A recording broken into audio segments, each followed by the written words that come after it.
G, ayan na naman. May bagong hiwalayan na naman. At yung naghiwalay na naman ay mga kilala o sikat na tao. Matter of fact, mga celebrity ito. Mga artista na paniguradong kilala ninyo. At itong mga tao na pinag-uusapan natin ngayon ay walang iba kundi si Jack Roberto at si Barbie Fortesa. Okay? Dalawang magsyota na 7 taong nagsama o nagkaroon ng relasyon pero still naghiwalay pa rin, no, di ba?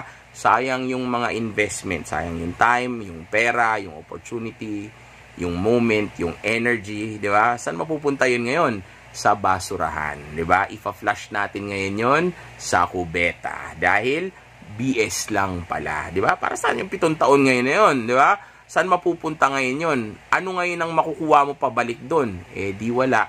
Well, alam ko nag-enjoy ka kahit paano, okay? O nag-enjoy si Jack kahit paano dyan sa relationship na yan. Pero still, after kang hiwalayan yan, makikita at makikita mo na hindi pala worth it lahat ng enjoyment na yon, lahat ng ginawa mo habang boyfriend ka niya at mga naranasan mo sa kanya na hindi magaganda, okay? Hindi siya worth it para patagalin ng ganong kahaba, para magkaroon ka ng long-term na relationship, para mag-commit ka sa babae, okay? Dahil nga, ganun lang pala ang mangyayari kapag ka naghiwalay na kayo. Eh, hindi mo rin naman pipigilan yung breakup na yun eh. Talagang mangyayari yun kasi nga nakakommit ka sa kanya eh. Beta male simp ka niya, mababa ang tingin niya sa'yo. Wala kayong mystery, hindi ganun kataas ang respeto niya sa iyo. Ikaw yung submitted sa kanya dahil nag-commit ka, dahil yung relationship para sa mga babae yan, eh, di ba? Dahil bumabagsak ang value nila, tumatanda sila. So, kailangan lang ng committed na long-term relationship para sa security nila yan. Hindi para sa yung lalaki kasi ikaw, habang tumatagal, tumataas ang value mo. Gumaganda buhay mo. Dumadami options mo. So, walang rason para magpa-lockdown ka o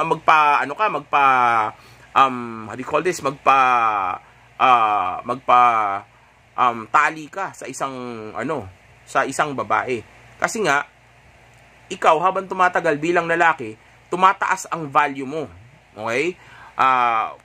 Mas nagiging attractive ka, mas maraming nagiging interesado sa iyo, tumataas ang value mo sa actual market o sa dating market. Kasi nga, of course, habang tumatanda ka, mas nagiging maayos ang buhay mo bilang lalaki dahil nga mayroon ka ng mga bagay na naipo-provide o pwedeng ipagmalaki. Like for example, dahil sa katagalan, nagkatrabaho ka na, may mga napundar ka na, o maganda na yung trabaho mo, na-promote ka na, may business ka na, di ba? So, yeah, kaya balang araw, ikaw yung mas mataas ang value. Tapos yung babae naman, habang bata siya, mas mataas ang value niya ng mga time na yun. Tapos pag tumanda na siya, mas mababa na ang value niya. Kaya mas kailangan niya yung relationship. Siyang may tunay na kailangan ng committed relationship na yan, yung long-term relationship na yan. Okay?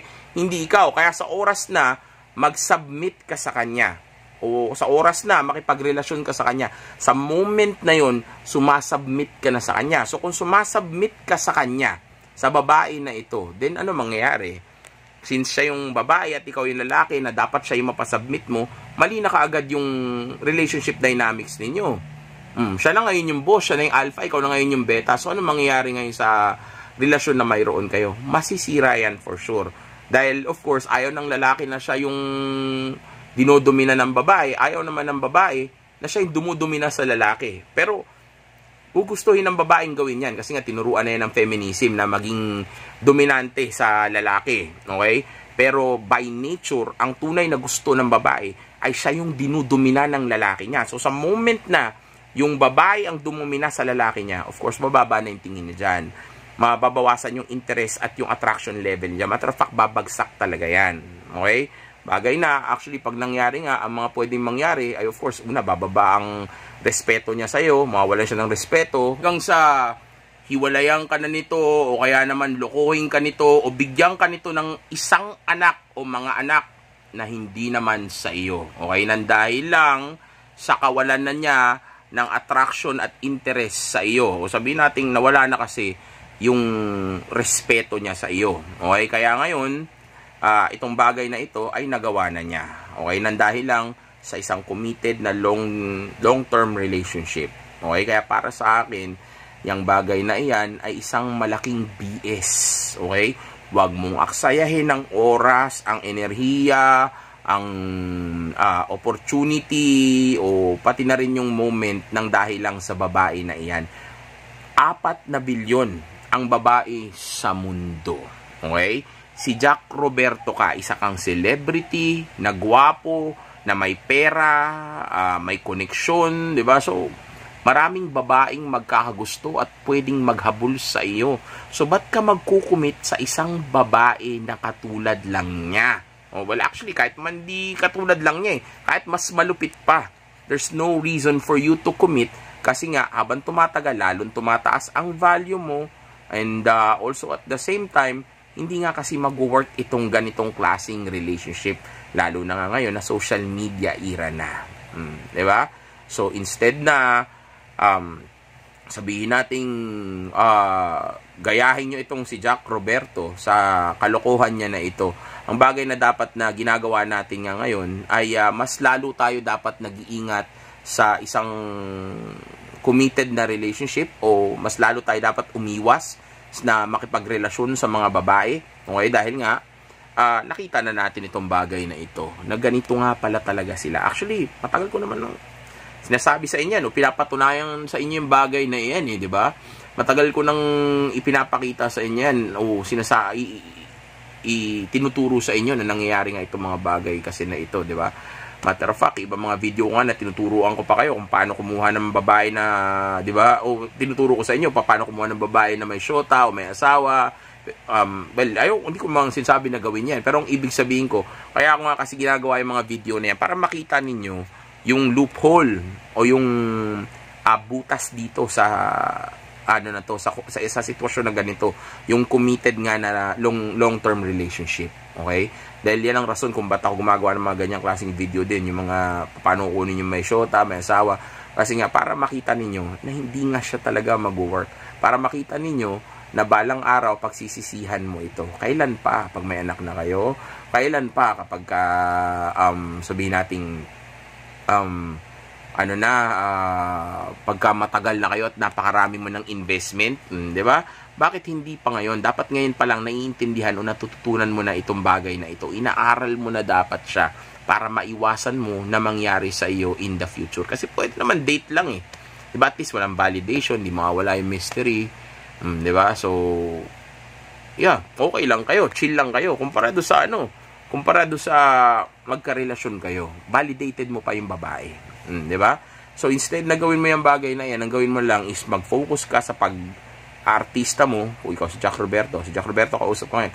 Mag-focus ka na lang sa pag-artista mo, sa purpose mo, improve mo yung sarili mo, at iwasan mo yung pakikipagrelasyon sa babae.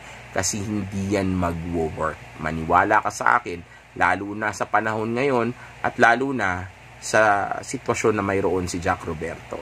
Okay, dahil mga celebrity o mga artista o kilala itong mga ito. Lalo na si Barbie Fortesa, ang sabi nila ay may daw ito, may ka-love team. O, di ba? So napakalaki ng chance na marisrakal kayo, di ba? O Marico Blanco kayo dito sa ganitong klaseng sitwasyon nga nitong tao na ito. Okay? So, wag niyong gayaan yung bagay na yan. Makuha mo pa rin kung anong gusto mo makuha sa babae kahit na wala kayong relasyon. Maniwala ka sa akin at mas safe pa yon, mas malaki pa ang chance na hindi mawala sa iyo yung babae mo kung yun yung gagawin mo. Kung dating lang kayo, walang commitment, okay? Lumabas lang kayo, mag-enjoy lang kayo, o sabihin nating gawin niyo lang yung dapat nyong gawin sa loob ng kung saan man, di ba? Pero wag mong seseryosohin. Wag kang makikipagrelasyon, wag kang magkukumit, wag kang magi-invest ng malaki, lalo na pera, okay?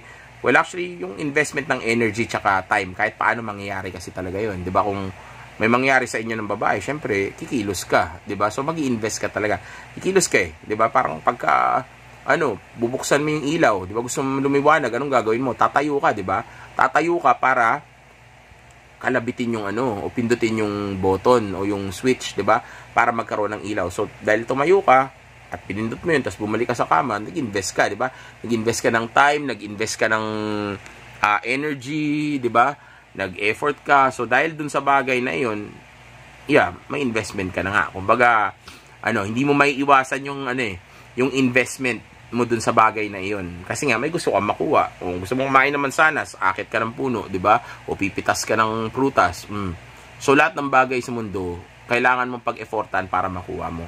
So hindi maiiwasan na mag-invest kahit paano o mag-effort kahit paano. Pero hindi ibig sabihin nun ay lalakihan mo na yung investment mo o sabihin nating kakagat ka na nga sa ganitong klaseng sitwasyon. Talo ka dyan pag ginawa mo yan.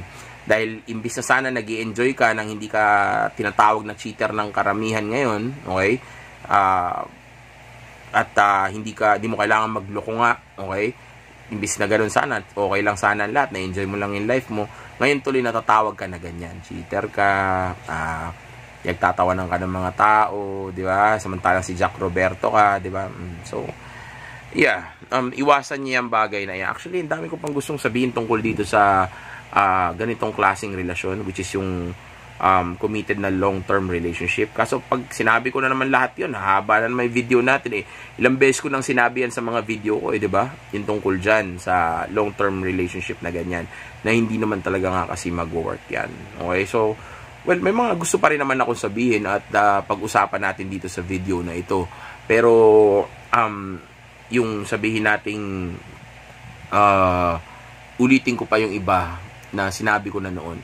Hindi na para gawin ko pa yon kasi nga alam ko naman na naiintindihan nyo na yan, okay? At kung alam ko naman na alam nyo na kung ano yung mga iwasan pagdating sa pakikipagrelasyon o pagka mayroong kang babae, okay? So, yeah, walang rason o wala akong nakikitang positibong rason para makipagrelasyon ka sa babae habang inaabot mo pa yung mga pangarap mo, yung yung mga ambisyon mo, okay? Dahil nga, distraction lang yan, okay? Oras mo mahati, enerhiya mo mahati, pera mo mababawasan, of course, tapos mas mag-e-effort ka kapag sinota mo yan. Hindi kumpara do sa, hindi ka tulad ng, ng dating lang kayo. So, less yung effort mo. Kasi nga, hindi ka naman niya boyfriend. So, hindi ka mag-aatid sundo. Hindi ka obligado na gawin yung mga bagay na dapat ginagawa ng boyfriend sa isang girlfriend, di ba? So, yung investment mo, mas less. Mas maliit, mas konti. Kaya pag dumating ang time na ayaw mo na sa kanya o naghiwalay na kayo, wala, masyado na wala sa'yo. Kasi nga, na-enjoy mo rin naman siya eh. So, kung naman yung ginawa mo nun, may napala ka naman. Kung baga, tumayo ka man para patayin yung ilaw, may napala ka naman kasi napatay mo yung ilaw. O dahil binuksan mo ilaw. Diba? So, hindi ka tulad dito sa sitwasyon na long-term relationship kayo. Kaya nyo ginawa yan kasi umaasa kayo na balang araw, magkakatuluyan kayo, magpapakasal kayo, magkakaanak kayo, tapos magiging forever kayo. Diba? Ganyan ng rason, dahil in love kayo sa isa. Tapos bigla-bigla, wala pala mangyayari. Maghihiwalay pala kayo. So, nasa din pera, enerhiya, nasa na yung yung oras, diba? Nasa na yung opportunity, nasa na yung mga yung moment, 'di ba? Nasa na ngayon? Tapon na lahat sa basurahan. See? Walang kwenta. Nang dahil lang gusto mo lang magkaroon ng babae. Gusto mo lang namang galawin yung dapat galawin, 'di ba? Gusto mo lang naman makatikim ng gano'n eh. Pwede namang sa dating 'yun, papayag naman ng babae. Kahit na tumagal pa kayo ng babae, matter of fact, mas tatagal pa kasi nga hindi validated. May mystery pa, hindi ka nagsubmit sa kanya, 'di ba? Hindi ka nag-commit.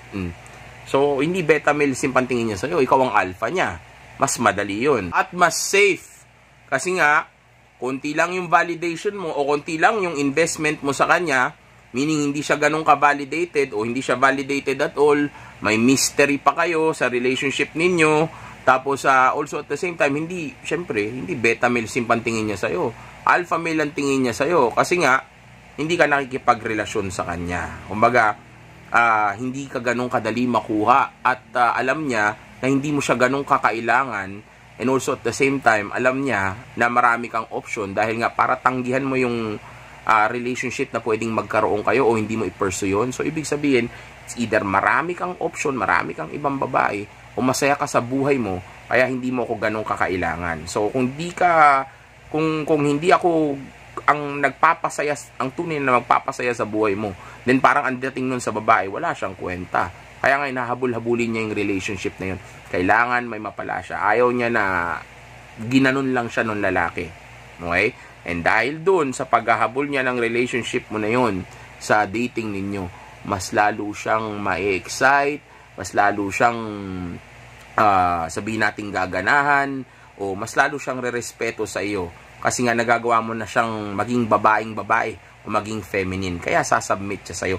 Kaya mas maliit ang tsansa na sabihin nating maghiwalay o magloko ang babae sa isang relasyon na dating lang. O yung sabihin nating lumalabas lang kayo pero wala namang committed na relationship. Okay? Dahil ang tunay na gusto ng babae by nature, okay? Ang tunay na gusto ng mga yan ay yung lalaki na hindi siya pepresurin o hindi siya ilalak o hindi siya aangkinin. Ang gusto niya yung malaya lang siya, yung nag-have fun lang sila, yung hindi ganun kaseryoso.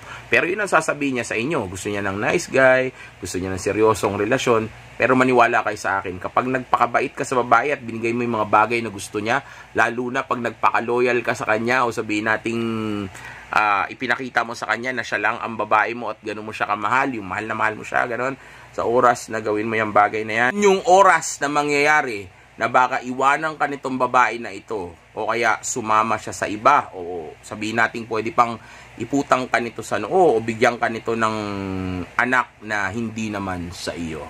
Yes, baliktad ang babae. Okay, backwards sila. Sasabihin nila na ang gusto nilang lalaki ay yung mga nice guy at gusto nila na itinatrato sila ng tama, pero dun sila lagi naghahabol sa mga lalaki na bad boy at ayaw makipagrelasyon sa kanila. Okay, kasi nga mababa ang tingin ng mga babae sa mga lalaki na nakikipagrelasyon sa kanila. Kasi para gawin mo yun, ganun ka ba kalungkot? Wala ka bang other option? Diba? Ako lang ba nagkaagusto sa iyo? So magda-doubt ngayon yung babae sa iyo. Kasi nga hindi ka na-challenge. Napakadali mong makuha. Yung mga lalaking matataas ang value o yung mga lalaki na masculine talaga na may confidence sa sarili nila, hindi ganun kadali makuha yon. Okay? So kung magiging madali kang makuha sa kanya, then of course, magiging malaking turn off yon o papatay yun ng interest at attraction level ng babae na ito sa relationship ninyo. Okay? So again, ang aral dito sa video na ito ay umiwas sa isang committed na long-term relationship. BS lang yan. Isipin mo sa mapupunta yung 7 taon ngayon sa basurahan, sa kubeta. Di ba? Ganun-ganun lang yun. Pinaghirapan mo yun, nagsakripisyo ka. May mga bagay kang ginawa na hindi mo gustong gawin para lang mag-work yung relationship ninyo. Tapos ganun-ganun lang pala yun. Di ba? So walang kwenta. Dahil pag ayaw na ng babae sa iyo, ayaw niya na sa iyo. Kahit na mag-iiyak ka pa, manumbat ka o magmakaawa ka pa, pag ayaw na ng babae, ayaw na niya. Kahit gamitin mo pa yung logic mo o yung critical thinking mo, pag ayaw na sa iyo ng babae, hihiwalayan ka niya kahit na ano pang ginawa mo sa relasyon ninyo o kahit na sabihin nating ibinigay mo pa yung best mo. Okay? So, bull S yan. Okay? Bull S yung bagay na iyan. Okay? So, gusto mo mag-invest ng pera, oras, enerhiya, opportunity at mga yung moment o sabihin nating kung gusto mong mag-invest ng buhay mo sa isang bagay, okay? O yung invest yung love mo sa puso mo, wag mo sa babae ibigay yan. Instead, ang dapat na, ang commitment mo pala, okay? Ang commitment mo dapat ay wala sa babae, kundi nasa purpose o nasa grind o nasa self-improvement mo. Kumbaga, wag ka mag-commit sa babae. Instead, mag-commit ka sa purpose mo in life. Okay? Dahil tandaan mo, the more na mas nagiging successful ka at umaayos ang buhay mo, lalo na itsura mo at yung finances mo, maniwala ka sa akin, the more na mas nagiging maayos nga ang buhay mo, lalo ka nagiging attractive. So, kung mas magiging attractive ka at kadate mo lang itong si Barbie Fortesa, then mas lalo siya mag-stay sa'yo. Mas lalo siyang mapapamahal sa'yo. Mas lalo kanyang magugustuhan o mamahalin. Kasi nga, mas lalo kang nag-i-improve. Hindi katulad ng nakatuto ka sa kanya, tapos napapabayaan mo na yung sarili mo dahil nga mas inuuna mo siya. Pagdating ng time na nakita niyang walang nangyayari sa iyo, tapos napabayaan mo na yung sarili mo, as yung itsura mo, hindi mo na naaalagaan, dadating yung time, hihiwalayan ka pa rin niya. Isipin mo, after ng lahat ng ginawa mo, after ng lahat ng sakripisyo mo, o after ng lahat ng mga bagay na ginawa mo para mag-work ang relationship ninyo, pag ayaw na niya, hihiwalayan ka pa rin pala niya. Diba? Kahit na napakabait mo pa. Okay? Pag nagbago na ang emosyon niya, hihiwalayan ka niya. Lalo na kung yung emosyon niya ay napunta na sa iba. Hihiwalayan ka niya. Maniwala ka sa akin. Ganyan ang babae. Napaka-brutal ng mga yan. Hindi dahil masamang tao sila, kundi dahil ganyan lang talaga sila. Okay? Mga emotional na sila, emotional na being o mga emotional na nilalang. Okay? Kaya kadalasan ang weirdo at nagkakamali sila sa mga decisions nila. Okay? Kaya ikaw bilang lalaki, dahil mas logical ka at mas critical thinker ka o mas rational yung pag-iisip mo, okay? Then dapat sa umpisa pa lang nag-iisip ka na ng tama. So instead na mag-commit ka at magmukhang beta male simp ka, ang gawin mo, i-date mo na lang yung babae. Tapos mag-focus ka sa grind and purpose mo. Yun ang pakasalan mo. Yun ang gawin mong passion mo, o sabihin natin dun ka tumutok. Okay? Dun mo ibuhos lahat ng kaya mong ibuhos sa babae mo. Okay? Dahil pag dun mo ibinuhos yun, hindi yun mawawala sa iyo. Dahil yung purpose mo, yung business mo, yung grind mo, yung trabaho mo, kontrolado mo yun. Okay?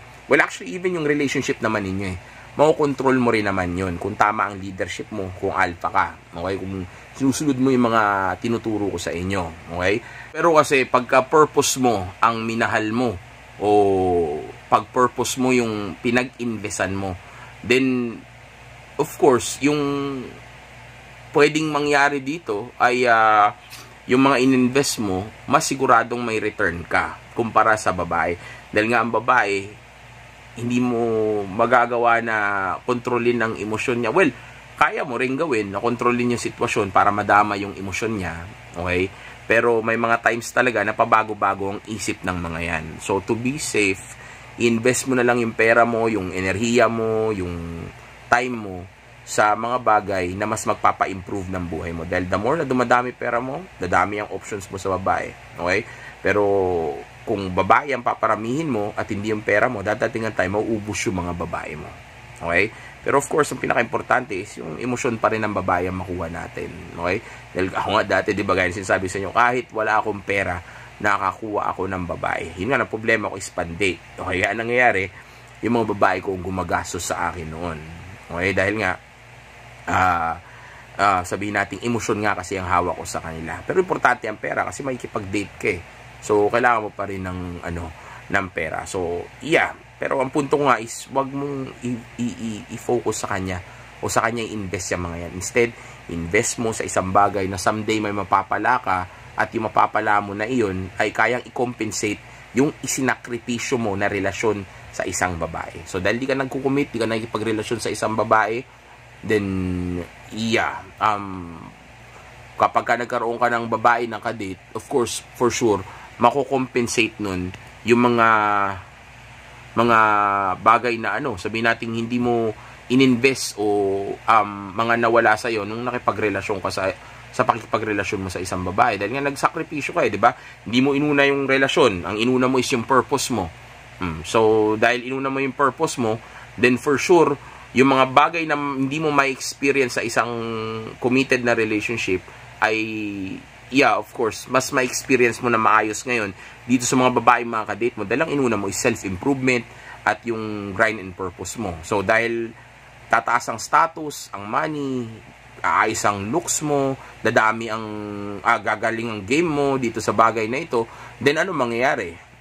Dahil nakafocus ka sa improvement mo at sa buhay mo, ang mangyayari niyan ay, of course, yung babae, mas magi-stay sila o mas makukuha mo ngayon yung mga bagay na gusto mo sa babae na makikilala mo. Dahil nga, hindi lang basta dadami ang option mo, mas gagalingan pa nila ngayon sa'yo. Kasi nga, mas mataas na ang value mo, o sabihin natin ang taas nga kasi ng attraction level nila sa iyo at interest level na magpapataas ng respect sa iyo. Na pag tumaas yung respect na iyon sa iyo ng isang babae, alam mo na yung kasunod, love. Okay? Dahil yan ang pinaka-importante sa babae. Okay? Pera pan-date lang natin yan. Pero ang tunay na goal natin dyan is the emotion. Okay? So, yeah. I guess, nasabi ko naman lahat ng mga dapat na pag-usapan natin dito sa video na ito. Kung may nakalimutan man ako o gusto nyo idagdag, i-comment nyo lang yan dyan sa comment section para nang sa gayon ako rin ay may matutunan sa inyo. Pero sa ngayon, hanggang dito na lang muna tayo. Okay, nasabi ko naman na yung mga dapat nyong matutunan. Okay, kung meron man kayo na gustong gawa natin ng reaction video ulit next time, then all you have to do is just to send me a message or send my admin a message so that they could report that to me. Okay, so yeah, magawa natin ang video pag inano nila, ni-report na nila sa akin yan. Okay, so yeah, tulungan nyo din ako sa bagay na yon, kasi may mga bagay na nakakaligtaan ko, hindi ko naiisip pag nagbablog ako.